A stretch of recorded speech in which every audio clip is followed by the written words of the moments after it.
¿Qué tal? ¿Cómo están? Hoy vamos con una clase más de panorama bíblico. Hoy vamos a ver la carta de Filemón. ¿Sí? Pues esta... A ver, permítame, déjenme pasarles la primera diapositiva. Ahí está, ¿no? Ahí está. Carta de Filemón, clase 56 ya.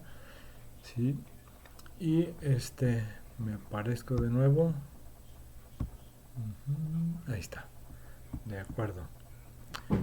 Y vemos que esta carta o epístola fue una, pudimos decir que una carta privada de intercesión escrita por Pablo desde la cárcel en Roma, ¿sí?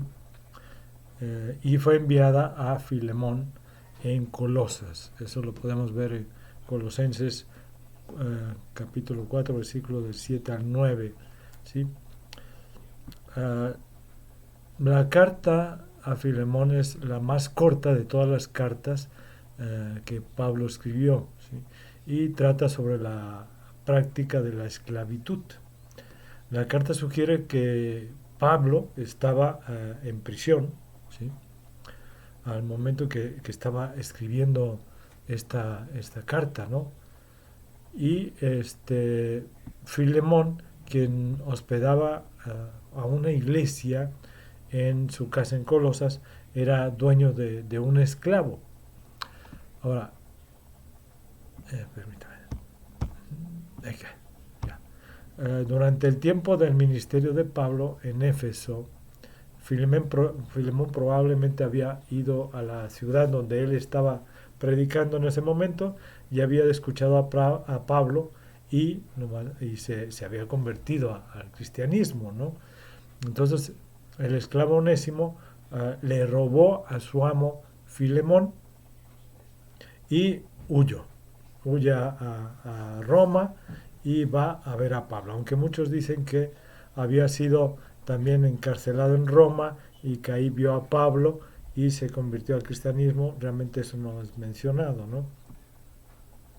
La razón, perdón, inmediata de esta carta, eh, pero, o sea, de esta misiva, o esta preciosa misiva, surgió al día en que Onésimo se presenta ante Pablo y, lógicamente, Pablo habla con él, eh, y porque Onésimo lo que buscaba era la protección y ayuda de Pablo, ¿no?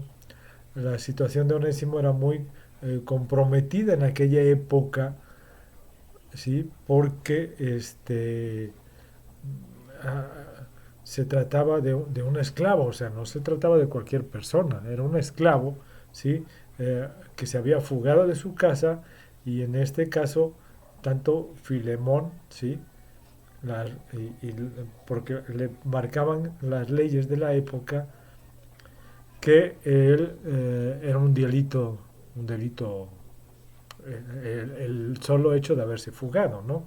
¿No? Y aparte que le había robado. ¿Sí? Entonces, el castigo era muy fuerte en aquella época, eran, o sea, latigazos, incluso podía matarlo, ¿no? Incluso la muerte se le podía dar, ¿no? No, no se sabe la razón de la fuga de Onésimo, la verdad no se cuenta bien ahí, ¿sí? Nada más lo menciona en el versículo 18.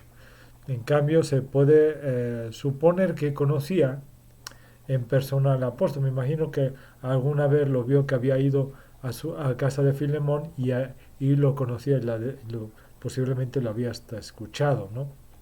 Esto explicaría que Filemón, o sea, el esclavo, ¿sí? Acudiera a él en circunstancias difíciles a que se le pudiera ayudar, ¿no? Ahí está. Pablo había advertido a los dueños de los esclavos que tenían una responsabilidad hacia sus esclavos y mostró a los esclavos como seres morales responsables que debían temer a Dios, ¿sí? O sea, tanto a unos como a otros les había predicado de Dios, ¿sí? En Filemón, Pablo no condenó la esclavitud, sino que presenta a Onésimo como hermano en Cristo, en vez de como esclavo, ¿sí? O sea, ¿qué significa eso? Significa que Onésimo se había convertido al cristianismo, ¿de acuerdo?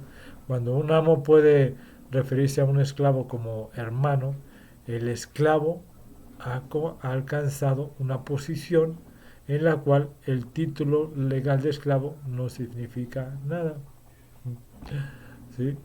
Entonces, la iglesia primitiva no atacó directamente a la esclavitud, no, definitivamente no, pero sí puso el fundamento para una relación entre amo y esclavo, ¿sí? más, más humana, digamos, más cordial, más como de hermanos. ¿Sí? Pablo intentó unir a Filemón y Onésimo con el amor en Cristo, ¿sí? O el amor cristiano, para que la emancipación se hiciera necesaria, ¿no? O sea, esa levantar al esclavo y ponerlo a la misma altura de Filemón, lo está haciendo, ¿eh? O sea, no se crean que es cualquier cosa, no, está levantando el Filemón está aquí, ¿no? Como dueño, entonces Filemón es el esclavo, entonces lo está subiendo al mismo nivel, ¿sí? Como hermano en la fe. La institución de la esclavitud murió solo después de haber sido expuesta a la luz del Evangelio. ¿Sí? Ahora, la relación así establecida entre Pablo, que estaba preso, y Onésimo, evadido, dio al tema un giro radical al convertirse el esclavo, o sea, Onésimo, ¿sí? A la fe de Cristo, en el versículo 10.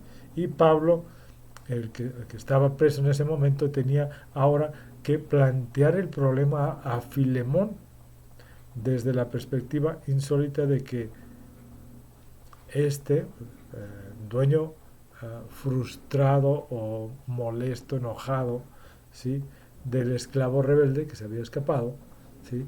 Estaba por recibirlo, o sea, más bien le escribe para que lo vuelva a recibir en su casa de nuevo y no ya como esclavo, sino como hermano amado, tanto en la carne como en el Señor. Versículo 15 y 16.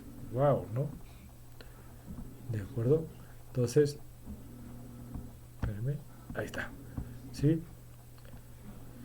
Habiendo resuelto el apóstol Pablo que lo más oportuno sería que Onésimo retornara junto a su amo legal, ¿no?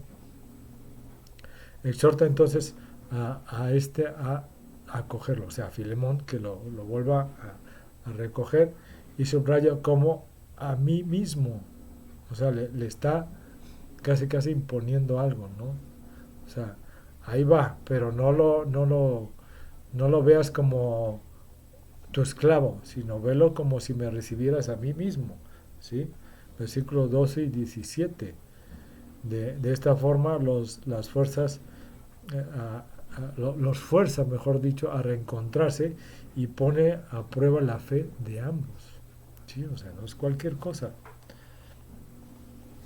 Con la solución dada a ese problema, Pablo indirectamente, ¿sí? Se pronuncia contra la esclavitud. Al considerar este caso de Onésimo desde la perspectiva de la ley del amor, ¿sí? Segunda de Corintios capítulo 10 versículos del 3 al 5 y podemos ver esa perspectiva del amor, ¿sí? Esta exige en el nombre de Cristo Jesús que sea abatida todas las barreras y borradas todas las diferencias de la clase o de clase, ¿sí? Causa pudiéramos principal, pudiéramos decir, de injusticia, opresión y violencia en contra de los seres humanos y de otros, ¿no? Animales, todo eso, ¿no? Eso lo podemos ver en Gálatas capítulo 3 versículo 28. Tal vez en ninguna parte del Nuevo Testamento se muestra tan bellamente, pudiéramos decir, la diferencia entre la ley y la gracia, ¿sí? Tanto la ley romana como la ley mosaica del Antiguo Testamento le daban a Filemón el derecho de castigar al esclavo fugitivo, quien era considerado como su propiedad total, ¿no? Entonces incluso podía matarlo sin que nadie le dijera nada, absolutamente nada.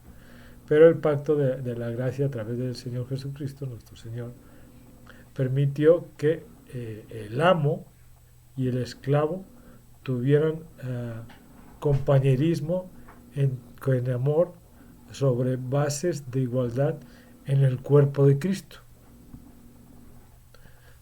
Perdón. Ay, me faltó. Okay. Los cristianos en la sociedad moderna no deben ver a los ayudantes como esclavos, ¿no? Para ayudar a alcanzar a sus ambiciones o, o lo que ellos desean realizar, sino como hermanos o hermanas en Cristo, ¿sí? Quienes deben recibir un trato amable, ¿sí? Afable, humano, ¿sí? Cordial, ¿sí?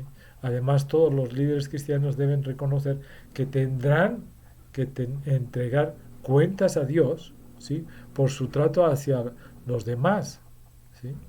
Aquellos que trabajan con ellos, ya sea que se trate, no sé, de ayudantes tantos cristianos o no cristianos, de todos modos, ¿no?